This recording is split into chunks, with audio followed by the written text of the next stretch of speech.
అన్నట్లుగా క్రియేట్ చేయడానికి ఏఐని వినియోగించుకుంటున్నాడు జగన్మోహన్ రెడ్డి. అదే మాదిరిగా మొన్న 2 days బ్యాక్ ఒక వీడియో మా దృష్టికి వచ్చింది. ఇక 43 సంవత్సరాలు నేను రాజకీయం చేశాను, ఇక చేయలేకపోతున్నానని చంద్రబాబు నాయుడు గారు అన్నట్లుగా ఒక వీడియో ఒకటి క్రియేట్ చేశారు. అవును. సో అట్లాంటి వాటిలో జగన్మోహన్ రెడ్డి గారు ఏఐని వినియోగించుకుంటా ఉన్నాడు. ఏదైతే ఈ చంద్రబాబు నాయుడు గారు రైతులను ఉద్దేశించి అనని మాటలను అన్నట్లుగా ప్రొజెక్ట్ చేసినటువంటి వైఎస్ఆర్సీ కాంగ్రెస్ పార్టీ కార్యకర్తని అరెస్ట్ చేయడం కూడా జరిగింది. ఈ విషయంలో మీరు కూడా రెండో వీడియో చంద్రబాబు నాయుడు గారి వాయిస్ తో వచ్చినటువంటి వీడియోలో వచ్చినటువంటి వ్యక్తిని కూడా అరెస్ట్ చేస్తాం. మరొక విషయం, దేవినేని ఉమా గారి విషయం మన దృష్టికి వచ్చింది. పవన్ గారు దేవినేని ఉమా గారికి ఆయన వాయిస్ తో మాట్లాడినట్లుగా పెదకూరపాడు కాన్స్టిట్యున్సీకి చెందినటువంటి ఒక కార్యకర్తకి ₹1,00,000 టోకరా వేశారు. ఆయన ₹1,00,000 మరి ఈ దేవినేని ఉమా గారు చెప్పినట్లుగా కార్యకర్తలకు సహాయం చేయాలను ఏదనో ఒక నెంబర్కి ₹1,00,000 వేసేసి పొరపాటును గ్రహించి తర్వాత కేంద్ర కార్యాలయానికి వచ్చి మమ్మల్ని కలిశారు. మేము అడిగాం ఉమామహేశ్వరరావు గారిని, దేవినేని ఉమా గారిని, సార్ మీ వాయిస్ తో ఏదో వస్తా ఉందని చెప్పేసి. ఆయన ఇమీడియట్ గా రెస్పాండ్ అయ్యి సైబర్ క్రైమ్ వాళ్ళని అలర్ట్ చేస్తే నల్లజర్లకు చెందినటువంటి భార్గవ్ అనే వ్యక్తి ఈ పని చేస్తున్నట్లుగా గ్రహించారు. ఆ తర్వాత అతని మీద కేసులు కూడా రిజిస్టర్ చేయడం జరిగింది. అయితే నేను ఇక్కడ మీరు అడిగినట్లుగా వీటిని నివారించడానికి ఏం చేయాలి అని అనేది పెద్ద సవాల్ అండి ప్రభుత్వాలకు కూడా. వాస్తవంగా మరి దాన్ని ఎంత సద్వినియోగం చేయొచ్చో అంత దుర్వినియోగం చేసుకుంటా ఉన్నారు. సో ఇక ప్రజల్లో అవగాహన కల్పించడం తప్పితే వేరే మార్గం లేదు అనేది నాకున్నటువంటి అభిప్రాయం. ఎందుకంటే ఈ చట్టంలో ఉన్నటువంటి లొసగులను కూడా వీళ్ళు ఈ దొంగలందరూ కూడా దీన్ని ఈ సాగ్గా తీసుకొని చెలరేగిపోతా ఉన్నారు. ఇప్పుడు మేము అంత కష్టపడి వాడిని పట్టిస్తే వాడికి ఇచ్చింది 41A నోటీస్ అండి. వాడు 41A నోటీస్ తో ఆగుతాడా సార్? వాడు అదే కదా, వాడిని కఠినంగా శిక్షించేటటువంటి శిక్షలు రావాలి. వాస్తవంగా మరి నిర్మలా సీతారామన్ గారు రియాక్ట్ అయ్యారు, డిజిటల్ అరెస్టుల మీద మోదీ గారు రియాక్ట్ అయ్యారు, ఈ ఏఐ ద్వారా చేసేటటువంటి దారుణాల వల్ల కూడా రియాక్ట్ అయ్యి మరి చట్టసభల్లో వీటికి కఠినమైన చట్టాలు తీసుకొచ్చి శిక్షలు పడేలా చేస్తే గానీ ఇవి ఆగవు. లేదంటే ఈ 41A నోటీసులు, ఇప్పుడు చంద్రబాబు నాయుడు గారి వీడియో డీప్ ఫేక్ చేసిన వాడికి 41A నోటీసులు ఇస్తే ఇంక వాళ్ళు ఆగుతారా సార్? అంతే కదా.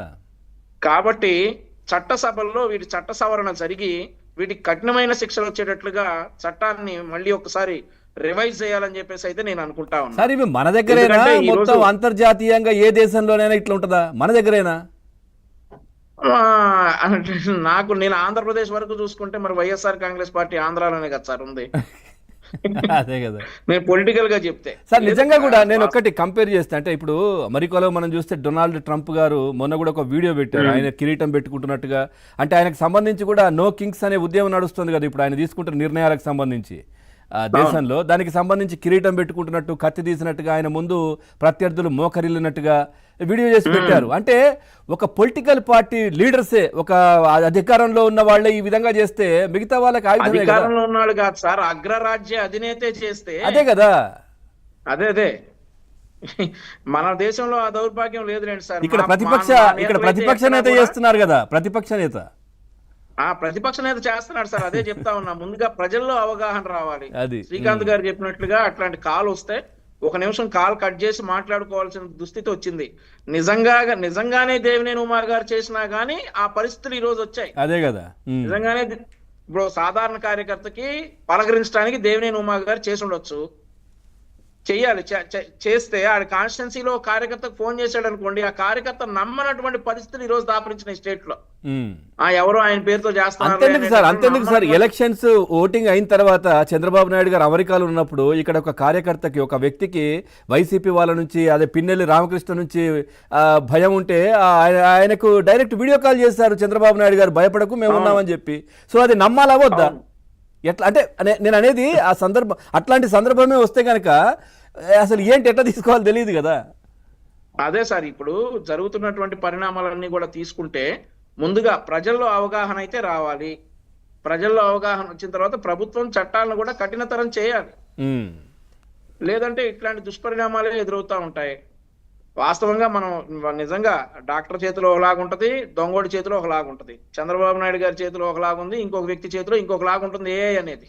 అవును. ఈ రోజు రాష్ట్రాన్ని పరుగులు పెట్టించడానికి, అభివృద్ధి పదంలో పరుగులు పెట్టించడానికి చంద్రబాబు నాయుడు గారు కృషి చేస్తున్నటువంటి కృషి ఏఐని కూడా ఆయన ఒక టూల్ గా తీసుకుంటా ఉన్నారు. అది అదే మరొక వ్యక్తిని చూసుకుంటే ఆయన ఎంత దారుణాలు చేయాలన్నా కానీ ముందుగా వాడుతున్నటువంటిది ఏఐ టెక్నాలజీ. మా నాయకులు అననటువంటి మాటల్ని, మా నాయకులు చేయనటువంటి కామెంట్స్ ని చేశారని చెప్పేసి ఇలా చేయటం. మేము వాళ్ళ మీద యాక్షన్ తీసుకుందామని చట్టపరంగా ట్రై చేస్తే వాళ్ళకి 41A నోటీసులు ఇచ్చేసి వదిలేస్తున్నారంటే అంత దౌర్భాగ్యంలో ఉన్నామో అర్థం చేసుకోవాలా. రైట్. శ్రీకాంత్ గారు, సార్ సాధ్యమేనా మీరు అన్నట్టుగా ఒకవేళ ఆ టూల్ని యూజ్ చేస్తూ ఉంటే ఈ విధంగా ఫేక్ కాల్ చేయడము, వేరే వాళ్ళ రూపంతో వీడియో కాల్ చేయడము, లేదంటే ఏదైనా వాయిస్తో చేయడం, అట్లా చేసినప్పుడు ఏదైనా దాని మీద ఇండికేషన్ అట్లాంటిది వచ్చే విధంగా చేయడం సాధ్యం కాదంటారా?